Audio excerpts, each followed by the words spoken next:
वरेण्यं कर्वावहै तेजस्विनावधीतमस्तु मा विद्विषावहै। ॐ शान्तिः शान्तिः शान्तिः।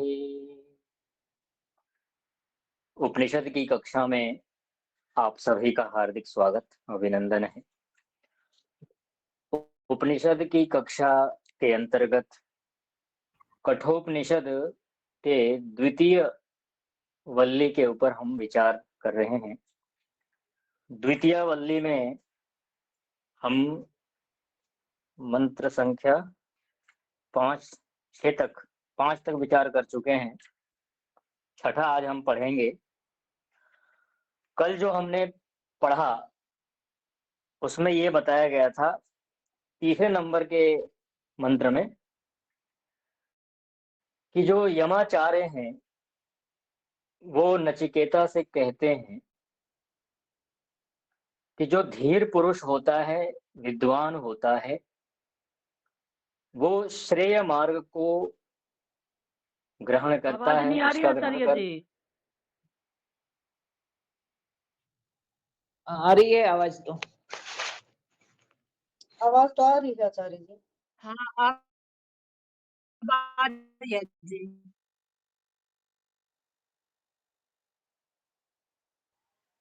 अभी आ रही आवाज? आ रही है आचार्य जी, आ रही है। रही है जी अभी। ठीक है। श्रेय मार्ग का ग्रहण करता है। श्रेय मार्ग का मतलब होता है अध्यात्म का मार्ग, ईश्वर प्राप्ति का जो मार्ग होता है उसको हम शास्त्र उसको क्या कहता है? श्रेय मार्ग। ठीक है। और जो मंद बुद्धि वाले जो लोग होते हैं, जिनकी बुद्धि व्यापक नहीं होती है, ऐसा जो अज्ञानी व्यक्ति है वो सांसारिक पदार्थों की कामना करता हुआ प्रेय मार्ग का ग्रहण करता है। ठीक है। तो दो प्रकार के लोग हो गए। कृपया ध्यान दीजिए, जो लोग कैमरा चालू रखते हैं स्थिर रखिए, कैमरे को घुमाइए मत, या तो बंद कर दीजिए कैमरा। मनीष जी, कैमरा घुमाइए मत, आप बंद कर दीजिए कमरे कैमरे को, या तो आप बंद कर दीजिए या तो स्थिर रखें, उसको घुमाइए मत उसको। यमाचार्य ने नचिकेता से जो कहा वो श्रेय और प्रेय दो मार्ग बताए, और उसमें ये बताया कि जो बुद्धिमान होता है वो श्रेय को, और जो मंद बुद्धि वाला व्यक्ति होता है वो प्रेय को ग्रहण करता है। तो उसके बाद कहा कि तू बुद्धिमान है कि तूने इन दोनों में से श्रेय मार्ग को चुना और प्रेय मार्ग को छोड़ दिया, जिसमें कि प्रायः संसार के लोग फंस जाते हैं, है ना। लेकिन तू नहीं फंसा, इसलिए मैं तुझे आगे और भी इस मार्ग से संबंधित जो बातें हैं वो मैं तुझे बताऊंगा। फिर अगले मंत्र में बताया कि ये जो दो मार्ग हैं एक दूसरे से विपरीत चलने वाले हैं, है ना। एक नदी के दो किनारे हैं। जो अविद्या और विद्या इस नाम से भी जाना जाता है, जैसे कि एक विद्या होती है और एक अविद्या होती है, एक प्रकाश होता है और एक अंधकार होता है। तो विद्या अविद्या से विपरीत होती है और अविद्या विद्या से विपरीत होती है। प्रकाश अंधकार से विपरीत होता है और अंधकार प्रकाश से विपरीत होता है, दोनों एक दूसरे के विपरीत होते हैं। उसी प्रकार से ये जो दो मार्ग हैं, श्रेय और प्रेय मार्ग, ये भी एक दूसरे से विरुद्ध अर्थ वाले हैं। लेकिन तू वास्तव में श्रेय मार्ग को चाहने वाला है, मैं तुझको ऐसा मानता हूं, और तुझे किसी भी प्रकार की जो सांसारिक जो कामनाएं हैं वो तुझे अपनी ओर आकर्षित नहीं कर पा रही, इसलिए तू इस आत्मज्ञान की विद्या को प्राप्त करने के लिए अधिकारी है, योग्य है। इसलिए मैं तुझे आत्मज्ञान की बातें बताऊंगा। तो फिर आगे आचार्य ने कहा कि अविद्यायाम अंतरे वर्तमानाः स्वयं धीराः पंडितम मन्यमानाः दंद्रम्यमाणाः पर्यन्ति मूढ़ा अंधे नैव नियमाना यथांधा। अच्छा, एक बात आप सभी लोग ध्यान सुनिएगा। कई बार क्या होता है ना कि हमारे जीवन में कुछ ऐसे वाक्य होते हैं जिनको देखकर अथवा पढ़कर अथवा सुन करके हमें बहुत प्रेरणा मिलती है, ठीक है। तो अभी जो आप कठोपनिषद के द्वितीय वल्ली को आप पढ़ रहे हैं, इसमें कुछ विशेष मंत्र या मंत्र आ रहे हैं, आएंगे, जिनको आपको लिख लेना चाहिए। किसी कॉपी में बड़े अक्षरों में लिखिए उसको, या किसी अच्छे जो A4 साइज के जो कागज आते हैं ना, जो प्रिंट आउट जो निकाला जाता है प्रिंटर के द्वारा, उस पे भी आप लिख सकते हैं। अगर आपको अच्छा लिखना आता है, उसको दीवारों पे लगा सकते हैं, क्योंकि ये चीज हमें देख करके पढ़ करके हर बार प्रेरणा हमें देती है। तो केवल इसको किताबों में नहीं रखना चाहिए, सामने होना होना चाहिए, ठीक है। किताब तो आप बंद कर देंगे कक्षा के बाद। तो ऐसा कुछ हो जो हमारे लिए प्रेरक हो, हमारे जीवन के लिए। जब जब हम इसको देखें, जब जब हम इसको पढ़ें, तो हमें कुछ उत्साह मिले, कुछ प्रेरणा मिले। तो उसी में से एक ये है, अविद्यायाम अंतरे वर्तमानाः स्वयं धीराः पंडितम मन्यमानाः दंद्रम्यमाणाः पर्यन्ति मूढ़ा अंधेनैव नियमाना यथांधा। तो इसमें कहा कि जो संसार में कुछ ऐसे लोग होते हैं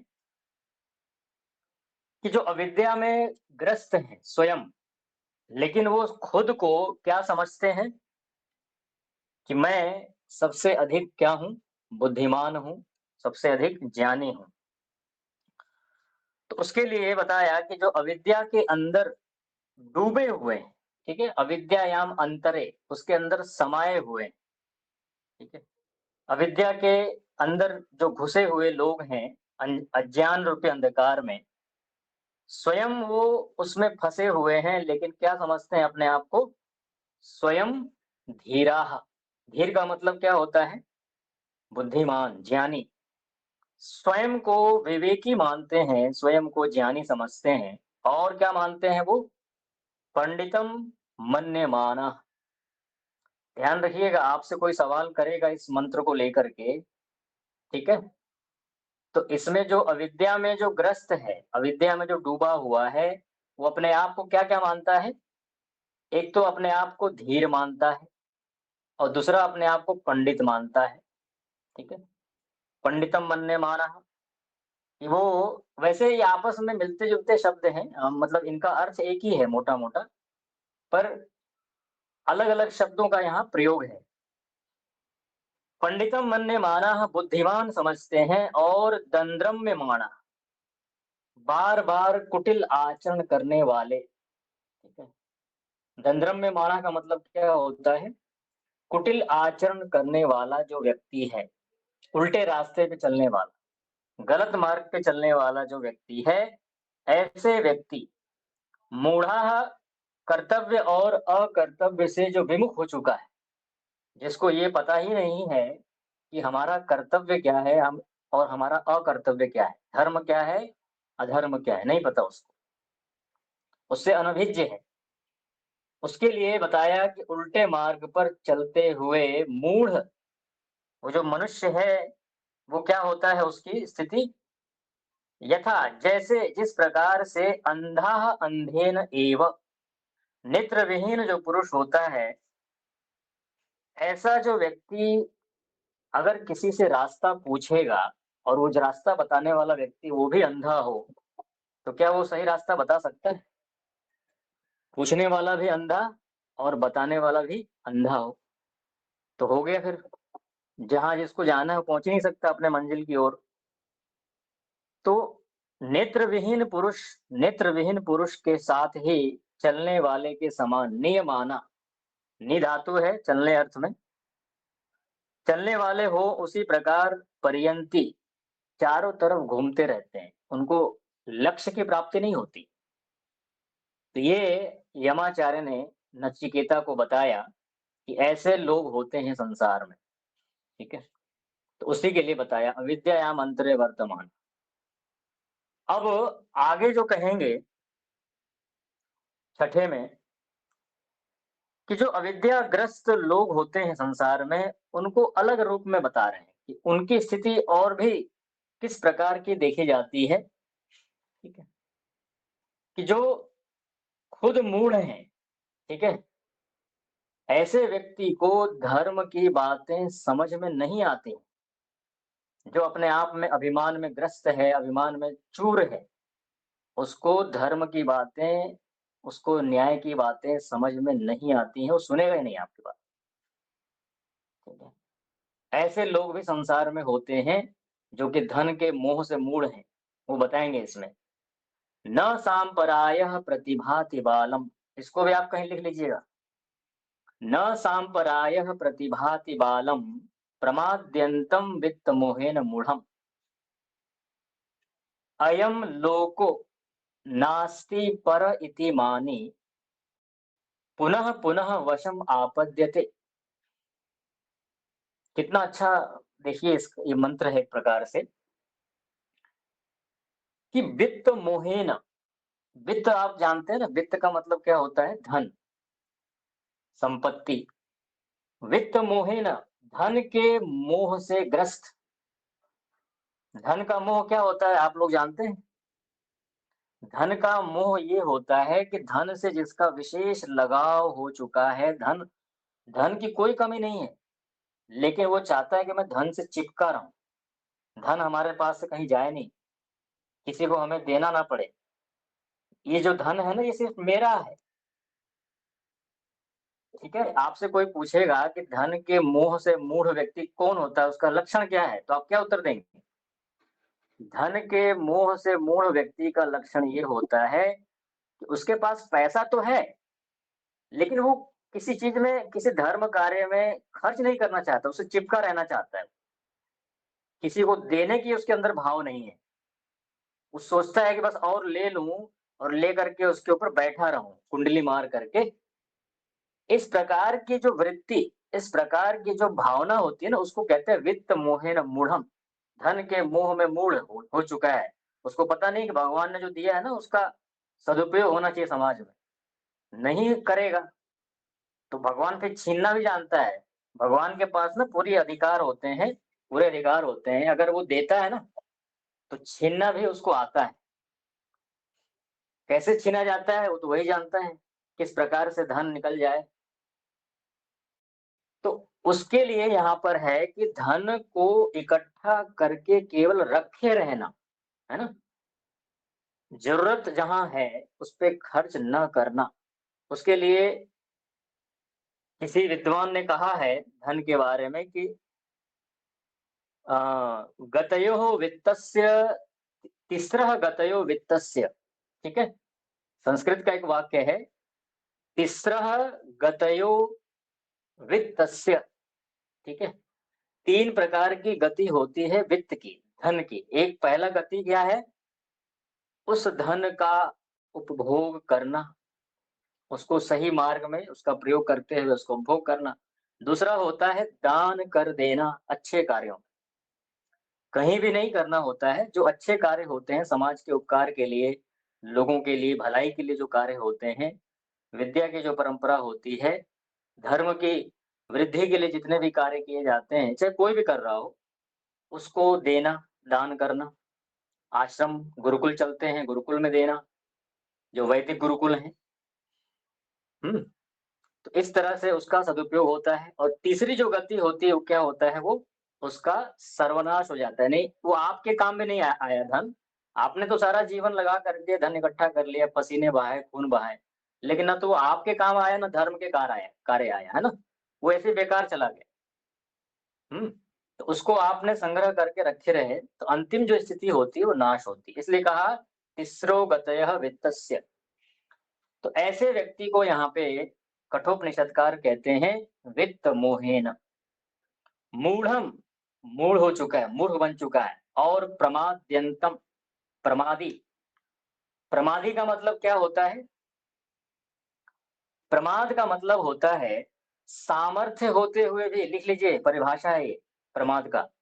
मैं पूछ सकता हूं आपसे, प्रमाद की परिभाषा क्या है? इसको समझिए। यहाँ पर धन का प्रसंग चल रहा है। प्रमाद की परिभाषा ये है,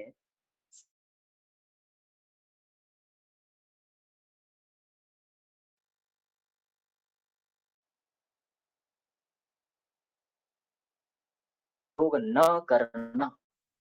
एक तो व्यक्ति पहले ही कंगाल है, उसके पास खाने को नहीं है, वो तो क्या करेगा? उसके पास कुछ है ही नहीं, उसके पास खुद के लिए नहीं है, वो दूसरों को कहां से दे सकता है? समाज के लिए क्या करेगा वो? उसकी बात नहीं है। किसकी बात है? जो समर्थ है, ठीक है, जो योग्य है। ये तो धन की बात हो गई कि भाई धन उसके पास है लेकिन वो अच्छे मार्ग में उसका प्रयोग नहीं कर रहा है, चुपचाप वो बैठा हुआ लेकर के। दूसरा ये होता है कि जिसके पास बल है, उसके पास ताकत है, लेकिन उस ताकत का प्रयोग दूसरों की उन्नति में नहीं कर रहा है, चुपचाप वो बैठा हुआ है। उसको भी हम क्या कहेंगे?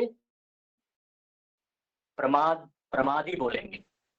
जैसे एक उदाहरण देता हूँ आपको, बहुत आचार्य जी एक बार व्यवहारिक फिर उदाहरण है। बता दीजिए। आवाज नहीं आई आचार्य जी आपकी मैंने परिभाषा। बोला कि आवाज नहीं आई थी। अच्छा, से बताओ। आपने जो परिभाषा क्यों दी ऐसा क्यों? दी, फिर से बोलता हूँ, रुक जाइए। कुछ नेटवर्क की दिक्कत तो नहीं है? मैं तो इधर नहीं, थोड़ी सी देर के लिए रुकी थी, फिर से वापस हो गई चालू। हाँ, आपकी भी आवाज कट रही है। बोलता हूँ फिर से, सुनिए। प्रमाद्यंतम जो शब्द आया है, अभी जो हमने मंत्र पढ़ा, उस प्रमाद्यंतम का जो परिभाषा है प्रमाद का, उसको मैं बता रहा हूं कि सामर्थ्य होते हुए भी अपने पास विद्यमान धन, बल, ज्ञान का प्रयोग न करना, दूसरों की उन्नति में, देश की उन्नति में, धर्म की उन्नति में, विद्या की उन्नति में उन चीजों का प्रयोग न करना, यह है प्रमाद। समझ में आया आप लोगों को? ठीक है। सामर्थ्य होते हुए भी धन का, बल का, ज्ञान का प्रयोग न करना, संसार की उन्नति के लिए, धर्म की उन्नति के लिए, विद्या की उन्नति के लिए, लोगों के कल्याण के लिए, यह है प्रमाद। ठीक है। तो उसके लिए कहा कि ये जो प्रमादी लोग हैं, जो प्रमादी लोग हैं, जो धन के मोह से मूढ़ बैठे हुए हैं, बालम, बालम शब्द एक आया है। बालम का मतलब क्या होता है? जो विवेक से रहित है, अज्ञानी व्यक्ति, उसको बालक कहा जाता है। बालक को बालक क्यों कहा जाता है? बालक को बालक इसलिए कहा जाता है क्योंकि वो सत्य के, धर्म के स्वरूप को अभी उतना अच्छी तरह से जानता नहीं है, उसकी बुद्धि उतनी विकसित नहीं है, इसलिए उसको बालक कहा जाता है। और ऐसे ही कई बार हो जाता है ना कि जो आयु में बड़े होते हैं, उनको भी कई बार प्रसंग के अनुसार कि भाई अभी तो ये थोड़े बच्चे से हैं, अभी इनकी बुद्धि उतनी विकसित नहीं है। क्यों बोलते हैं ऐसा? कि वो चीज, वो समझ जिसके अंदर नहीं होता है, उसको उस कैटेगरी में रखा जाता है कि ये बालक है, अभी उतनी समझदारी नहीं है, अभी उतनी परिपक्वता नहीं है, उसको इंग्लिश में क्या बोलते हैं? मेच्योरिटी नहीं है। ठीक है। तो विवेक रहित जो व्यक्ति है, उसको सांपराय न प्रतिभाति, ये जो परलोक की बातें हैं, अध्यात्म की बातें हैं, ईश्वर प्राप्ति की बातें हैं, आत्मा, परमात्मा, ये सब जो बातें हैं, उसको न प्रतिभाति, पसंद नहीं आती। आ रही है ना आप आवाज? आप लोगों को दिक्कत तो नहीं आ रही कोई? जी जी आ रही। ठीक है, ठीक है। कभी ऐसा हो तो ऐसा भी आप कर सकते हैं कि एग्जिट करके ना फिर से लॉगिन कर लीजिए, तो थोड़ा सा ठीक हो जाता है। कभी बीच में कोई बाधा हो, सभी एग्जिट करके फिर से लॉगिन कर लीजिए। नहीं आती। हाँ, अभी आपकी आवाज भी कट रही है ऋचा जी, यानी कि नेटवर्क की समस्या है कुछ। ठीक है। हाँ, ध्यान से सुनिएगा, विषय महत्वपूर्ण है। वैसे रिकॉर्डिंग तो है ही है, कहीं कोई बात कट जाती हो, आपको छूट जाती हो, तो आपको मिल जाएगा उसमें।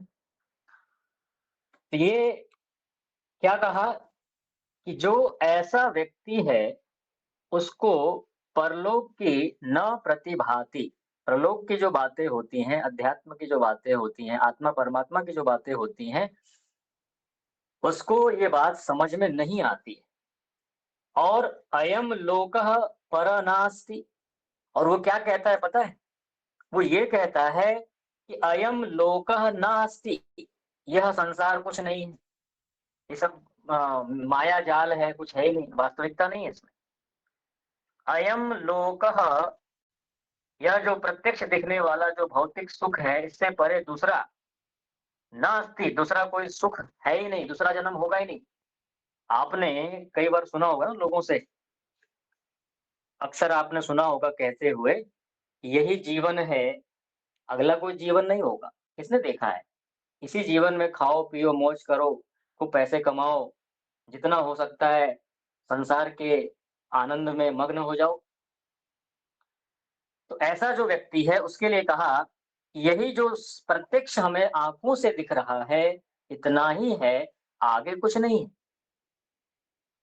इसके लिए कहा अयम लोकः पर नास्ति इति, इस प्रकार मानी पुनः पुनः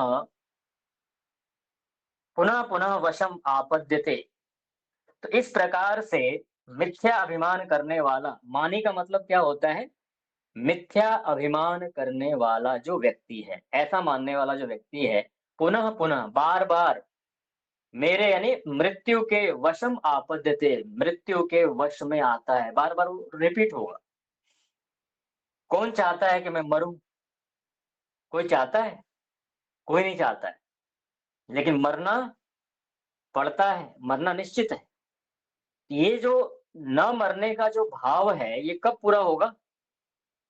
जब आपका जन्म रुकेगा। ठीक है, जन्म जब रुकेगा तभी मरना बंद होगा। जब तक जन्म लेते रहेंगे मरना तो होता है, उससे बच नहीं सकते। तो कर्मों के अनुसार फल व्यवस्था को आपद्यते, प्राप्त होता है। ठीक है, तो यहाँ पर बता दिया कि धन के मोह में जो व्यक्ति मूढ़ होता है, उसकी क्या गति होती है।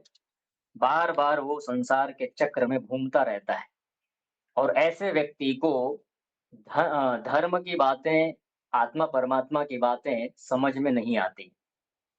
अब देखिए, मैं आपको एक टेक्निक बताता हूँ कि जैसे आपने ये न सांपरायः प्रतिभाति बालम प्रमाद्यंतम वित्त मोहेन मंत्र पढ़ा आपने, है ना? इसका सार कैसे निकालेंगे आप? इसका सार निकालना हो ताकि आपके दिमाग में फिट हो जाए, तो कैसे करेंगे? तो इसमें 2 बातें हमें ध्यान रखनी है, ठीक है? 2 बातें ध्यान ये रखनी है कि किस व्यक्ति को आत्मा परमात्मा की बातें समझ में नहीं आती। ये प्रश्न हो गया। ये आपको सवाल आपको खुद से करना है कि इस मंत्र में क्या मुख्य बात है, कि किस व्यक्ति को आत्मा परमात्मा धर्म अध्यात्म की बातें समझ में नहीं आती। किसको नहीं आती हैं? किसको नहीं आती हैं? जो व्यक्ति वित्त मोहेन मूढ़म, धन के मोह में मूढ़ हो चुका है, केवल उसके जीवन का एकमात्र लक्ष्य क्या है? धन, संपत्ति, सांसारिक सुख। और तीसरी जो बात बताई अंत में कि ऐसा जो व्यक्ति होता है, बार-बार मृत्यु के चक्र में फंसता चला जाता है। 3 बातों में मंत्र पूरा हो गया आपका। आपको ज़्यादा रटने की ज़रूरत नहीं है, ठीक है? पहली बात क्या थी कि किसको धर्म समझ में नहीं आता, जो वित्त के मोह में मूढ़ है, और ऐसा व्यक्ति कहाँ जाता है? मृत्यु के वश में। इसीलिए कहा पुनः-पुनः वशम आपद्यते। हो गया मंत्र आपका। ज़्यादा इसमें दिमाग नहीं लगाना है, टेक्निक से पढ़िए तो समझ में आता है फिर। आगे चलते हैं।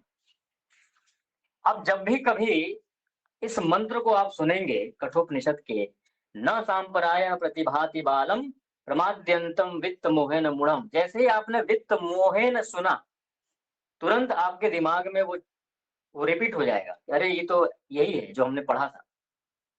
और जैसे ही आप पढ़ेंगे कि अयम लोको नास्ति परः पुनः पुनः आप पुनः पुनः वशम आपद्यते, तुरंत आपको पता लग जाएगा ये बार बार मृत्यु के चक्र वाला हिसाब किताब है। तो अर्थ तुरंत आपके दिमाग में प्रकाशित हो जाता है। जैसे आप बोलते हैं ना, ओम विश्वानि देव सवितर दुरितानि परासुव यद भद्रम तन्नासुव। तो जब आप ये मंत्र बोलते हैं तो आपके मन में क्या भाव आता है कि हे ईश्वर, आप हमें विश्वानी दुरितानी, हमारे सारे दुरितों को, हमारे सारे दुर्गुणों को दूर कर दीजिए और जो कल्याणकारी गुणकर्म स्वभाव है वो हमें प्रदान करो।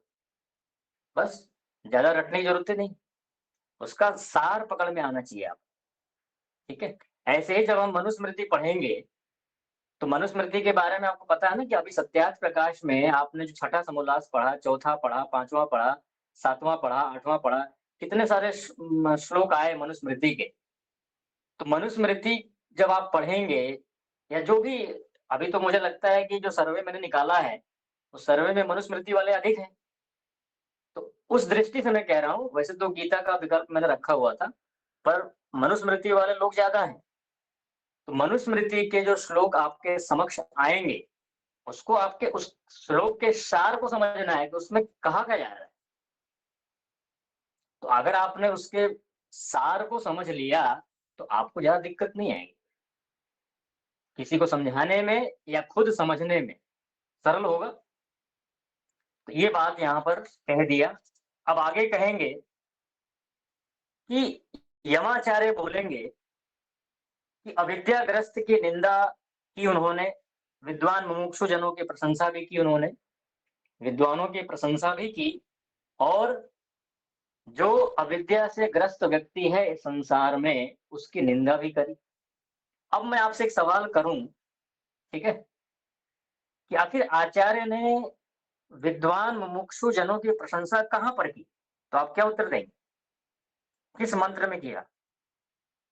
तो उसमें किया, तीसरे नंबर का मंत्र देखिए, सत्वम प्रियान प्रिय रूपांश्च कामान अभिध्याय नचिकेतो अत्यस्राक्षी नेताम अश्रृंकाम वित्तमयी मवाप्तो यस्याम मज्जन्ति बहवो मनुष्य। यहाँ पर यमाचार्य ने नचिकेता की प्रशंसा करी। ठीक है। तो मुमुक्षु है, नचिकेता मुमुक्षु है। नचिकेता मुमुक्षु क्यों है? हाँ जी, नचिकेता मुमुक्षु क्यों है? पहले मुमुक्षु का अर्थ क्या होता है समझिए इसको। मुमुक्षु का मतलब होता है जो मोक्ष को प्राप्त करने का इच्छुक है, उसको कहते हैं मुमुक्षु। तो नचिकेता मुमुक्षु है या नहीं? उसको क्या चाहिए? उसकी किस प्रकार की भावना है? आचार्य ने उसके समक्ष तरह तरह के प्रलोभन रखे, लेकिन उन सबको ठुकरा करके उसको क्या चाहिए? उसी बात को कहा इसमें तीसरे नंबर में, सत्वम प्रियान प्रिय रूपांश्च, उत्तम से उत्तम चीजें, उत्तम रूप, उत्तम सौंदर्य, उत्तम धन संपत्ति, सब प्रकार की चीजें उसको दी गई, लेकिन उसको नहीं चाहिए। तो उसकी प्रशंसा करते हुए नचिकेता के वर्णीय वर्ग को ध्यान में रखकर अब कहा जाता है, अब ये भी बड़ा महत्वपूर्ण है जो आगे कहने जा रहे हैं, श्रवणा या अपि बहुभिर्यो न लभ्यः शृण्वन्तो अपि बहवो य न विदुः आश्चर्यो अस्य वक्ता कुशलो अस्य लब्धा आश्चर्यो ज्ञाता कुशलानुशिष्टः। एक बार मैं फिर से बोलता हूं, आप थोड़ा ध्यान से देखिए और इसको थोड़ा आप बोलने का भी प्रयास कीजिए। श्रवणा या अपि बहुभिर्यो न लभ्यः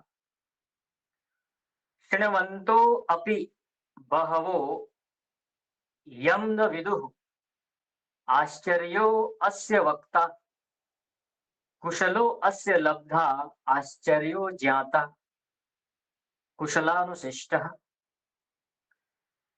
अब यहाँ पर बात यह है कि न सांप्रायः प्रतिभाति बालम में उन्होंने तो ये तो बात कह दी कि जो धन के मोह में मूढ़ व्यक्ति है उसको परलोक की बातें, आत्मा परमात्मा की बातें, एक तो वो सुनना नहीं चाहता और सुनता भी हो तो समझ में नहीं आता उसको। ठीक है, उसमें रुचि नहीं होती उसकी। आप लोग यहाँ बैठ करके इस कक्षा में सुन रहे हैं, पढ़ रहे हैं, सीख रहे हैं। क्यों सीख रहे हैं? क्योंकि आप सबके अंदर धर्म के संस्कार हैं। इस जीवन के भी हैं और कुछ पूर्व जन्मों के भी हैं। तब तो आप बैठे हैं यहाँ पे। क्यों बैठेंगे यहाँ? कितने लोग आते हैं, चले जाते हैं, 2 दिन, 3 दिन, 4 दिन कक्षा अटेंड करेंगे, फिर अगले दिन गायब। आप इसलिए यहाँ बने हुए हैं महीनों से, सालों से, क्योंकि आपके अंदर धर्म के संस्कार हैं। आप धर्म के स्वरूप को समझना चाहते हैं। ईश्वर से आपका प्रेम है, ऋषियों से आपका प्रेम है, इसलिए आप सुन रहे हैं। नहीं तो कोई नहीं बैठता है ऐसे 1 घंटा। तो ये सबसे एक विशेष बात है जो कि हम सब सौभाग्यशाली हैं। तो अब उस बात को यहाँ पर कह रहे हैं कि ऐसे धर्म, ऐसे आत्मा और परमात्मा की बातों को बताने वाला दुर्लभ होता है, मिलता नहीं जल्दी। क्या कहा? यह बहुभी, जो आत्मा का जो ज्ञान रखने वाला व्यक्ति है, जो आत्मा के स्वरूप को समझता है, ऐसा जो व्यक्ति है, बहुभिः श्रवणाय अपि न लभ्यः, बहुतों से, बहुत मनुष्यों को श्रवणाय अपि न लभ्य, सुनने को भी प्राप्त नहीं होता। समझ रहे हैं आप कि एक तो पहले सुनने वाले नहीं है, दूसरा बताने वाला भी नहीं है। एक तो ये स्थिति होती है कि सुनने वाले तो हैं, बताने वाला नहीं है, और एक होता है कि बताने वाला है लेकिन सुनने वाले नहीं है। तो दोनों चाहिए, बताने वाला भी हो और सुनने वाला भी होना चाहिए। उसके लिए कहा कि आत्मज्ञान को जो जानने वाला व्यक्ति आत्मज्ञानी है, बहुतों को सुनने को भी नहीं मिलता।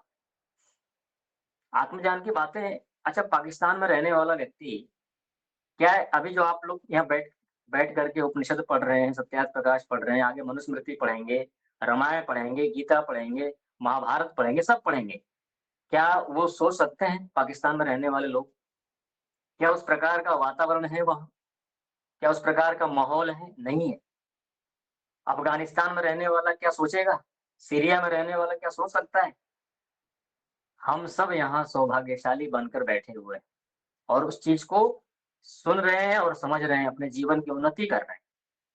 उसी बात को यहाँ पे कहा गया कि न लभ्य, प्राप्त ही नहीं होता, श्रवन्तः अपि, और सुनते हुए भी।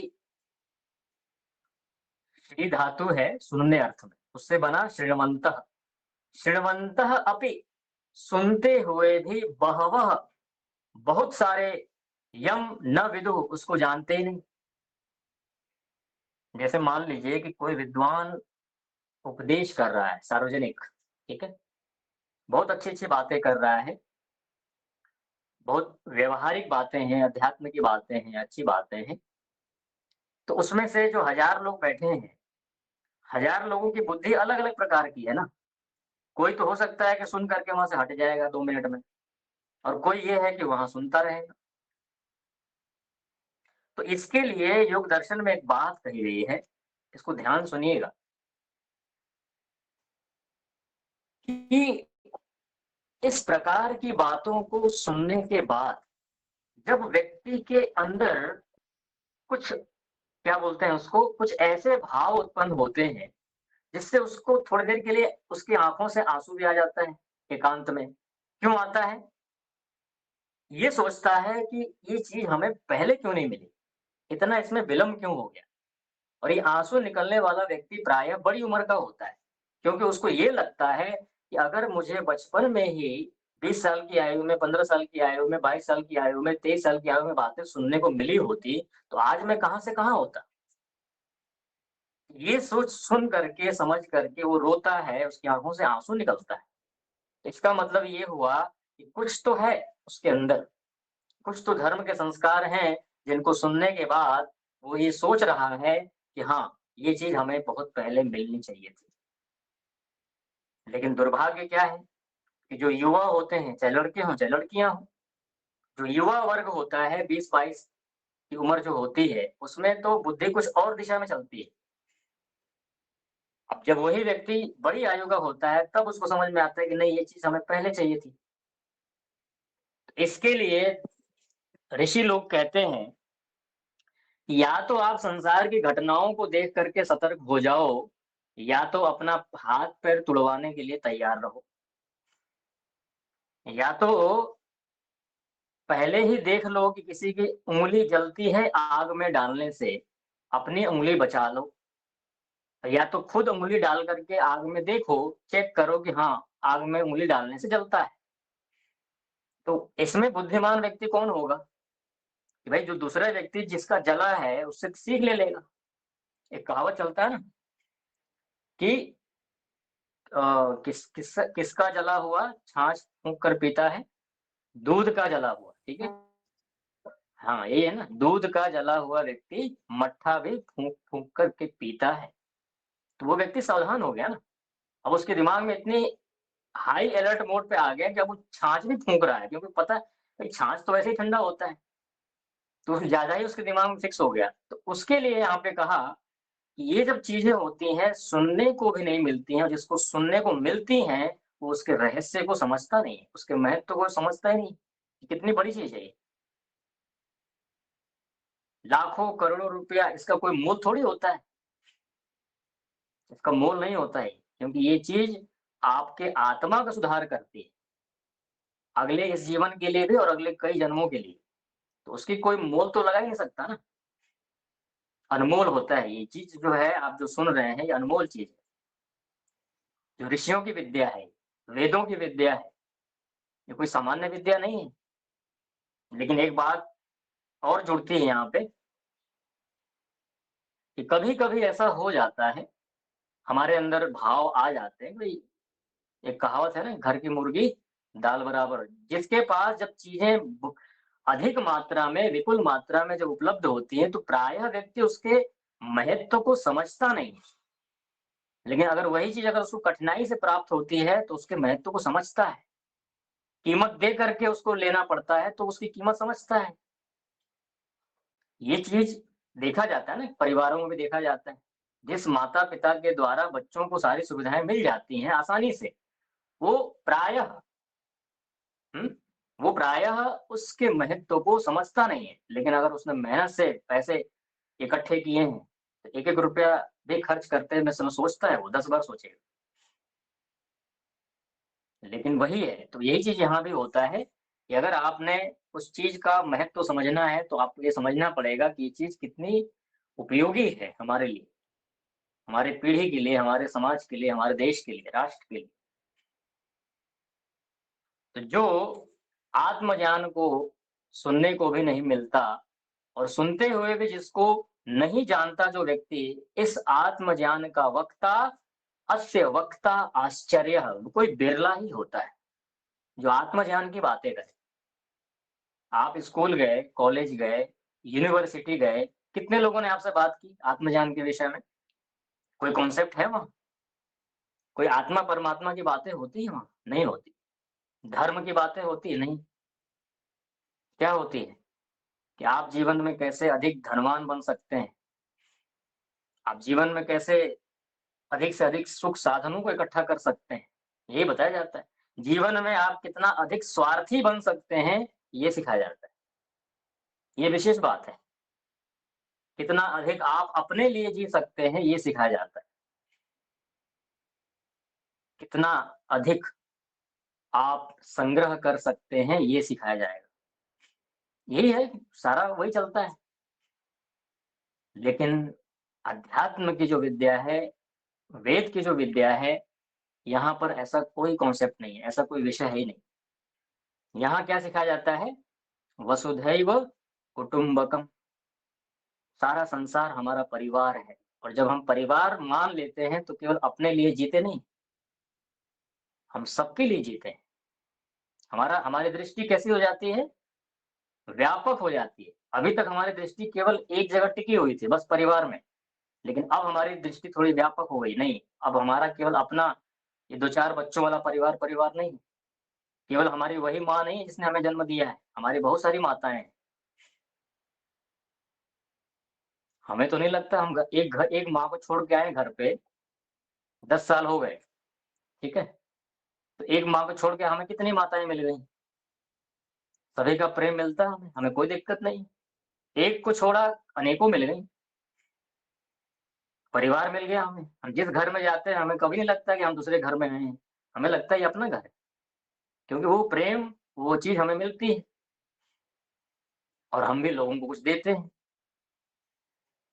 ये चीज़ होता है कि हमारा एक परिवार छूटा तो हमें कोई दिक्कत नहीं, हम एक-एक घर में अगर 10-10 दिन भी रहें, एक घर में हम 7 दिन भी रहें, 6 दिन भी रहें, अगर सबके यहाँ हम टर्न लगाएँ, तो साल भर तो ऐसे ही हो जाने, 365 दिन निकल जाने।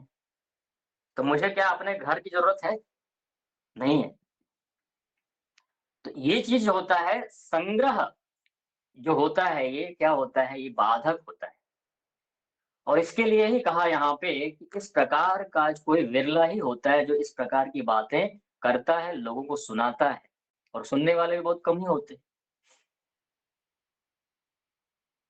कोई मुश्किल से मिलता है। और कहा कुशलानुशिष्टः प्रवीण, जो उस चीज़ में कुशल है, उस चीज़ को अच्छी प्रकार से जानता है, कोई ऐसा विवेकी, कुशाग्र बुद्धि वाला जो व्यक्ति है, ब्रह्मज्ञानी है ना? ऐसा जो ज्ञानी पुरुष है, आश्चर्य कोई विरला अद्भुत होता है, जैसे कि महर्षि दयानंद सरस्वती जी का हमारे जीवन में आना। हमारा तो पूरे देश का हम कह सकते हैं कि सौभाग्य का उदय था, कि एक ऐसे ऋषि का जन्म हुआ। तो ऐसा जो व्यक्ति होता है, हमारे जीवन में अगर आता है, तो निश्चित रूप से हमारे जीवन में प्रकाश आता है, अंधकार दूर होता है। और वो अज्ञान रूपी अंधकार अगर हमारे जीवन से चला जाता है, तो हमें सब कुछ साफ-साफ दिखाई देता है। आपको पता है, अंधेरे में ना कुछ कुछ का कुछ दिखता है। अंधेरे में साँप साँप को रस्सी और रस्सी को साँप समझ लिया जाता है, ये तो है अंधेरा। ऐसे ही अगर अज्ञान रूपी अंधेरा अंधेरा हमारे अंदर बना हुआ है, तो हम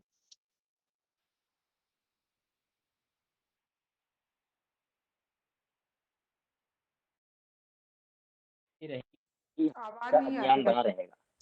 तो उन्हीं अज्ञ आवाज नहीं आ रही। उसी अज्ञान रूपी ऐसा है, सुनिए, क्या आप सभी लोगों को मेरी आवाज़ नहीं आ रही है? हाँ जी, नहीं आ रही थी आचार्य जी। अब आ गई। अब आई आचार्य जी। अब आ रही, अब आ रही। अभी कट अच्छा, गई। कट रही है। कट रही है? हाँ जी। जी हाँ, बीच में। चलिए तो ठीक। थोड़ी बहुत बीच में थोड़ी बहुत कटी थी, कोई दिक्कत नहीं, अब आ गई है। अब देखिए, अब क्या है ना कि अलग-अलग लोगों का नेटवर्क का वो होता है, एक्सेस होता है, तो आज कुछ डिस्टर्ब हो सकता है शायद, ठीक है? कोई नहीं, आप लोग रिकॉर्डिंग फिर से सुन करके रिकवर कर लीजिएगा। थोड़ा 40 मिनट और लगा लीजिएगा, है ना? चलेगा ना? ठीक है। रिकॉर्डिंग में भी तो ऐसी आवाज नहीं आती आचार्य जी। नहीं, रिकॉर्डिंग में ऐसे नहीं आएगी ना, रिकॉर्डिंग तो हम अलग मोबाइल से कर रहे हैं ना। रिकॉर्डिंग तो मोबाइल से हो रही है, उससे नेट से क्या मतलब है उसका? ठीक ठीक, जी जी। रिकॉर्डिंग जो होती है वो डायरेक्ट होती है, उसका कोई नेट से लेना-देना नहीं है, ठीक है? तो बातें आज की थोड़ी ज़्यादा गंभीर है और महत्वपूर्ण है, इसलिए आप लोग इसको रिकवर कर लीजिएगा, छोड़िएगा मत इसको। तो इस तरह से हमें विचार करते रहना चाहिए। तो आज हम इतना ही रखते हैं समय के अनुसार, आगे और विचार करेंगे। ध्यान का अगला अभ्यास होगा हमारा।